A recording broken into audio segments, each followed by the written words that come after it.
किसी शहर के रेलवे स्टेशन पर एक भिखारी रहता था। रोज वो ट्रेनों में भीख मांगकर अपना पेट भरता था। एक दिन उसकी नजर एक सूट बूट पहने लंबे आदमी पर पड़ी। उसने सोचा इससे जरूर अच्छे पैसे मिलेंगे।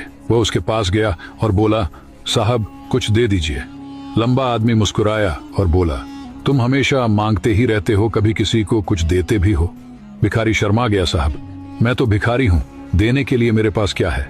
आदमी बोला, जब तुम किसी को कुछ दे ही नहीं सकते तो तुम्हें मांगने का भी अधिकार नहीं। इस दुनिया में लेने देने का नियम चलता है, जब तक दोगे नहीं मिलेगा भी नहीं। और वह ट्रेन में बैठकर चला गया।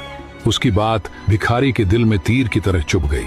2 दिन तक वह यही सोचता रहा, शायद मुझे भी इसलिए कम मिलता है क्योंकि मैं किसी को बदले में कुछ नहीं देता। तीसरे दिन उसने स्टेशन पर खूबसूरत फूल खिलते देखे। उसके मन में चमक आई, क्यों न देने वालों को बदले में फूल दूं।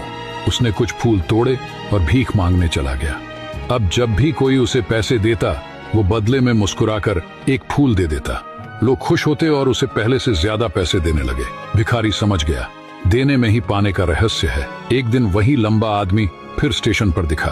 भिखारी दौड़कर गया, साहब आज मेरे पास आपको देने के लिए फूल है, आप मुझे पैसे दीजिए, बदले में मैं आपको फूल दूंगा। आदमी मुस्कुराया, वाह अब तुम भी एक व्यापारी बन गए। भिखारी की सोच बदल चुकी थी।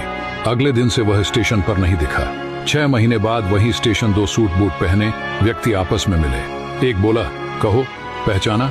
दूसरा बोला, नहीं। पहला मुस्कुराया, हम 2 बार इसी ट्रेन में मिल चुके हैं, मैं वही भिखारी हूँ। दूसरा व्यक्ति हैरान, ओह तुम वही, लेकिन अब तुम कहाँ जा रहे हो? वह गर्व से बोला, फूलों का बड़ा व्यापारी बन गया हूँ।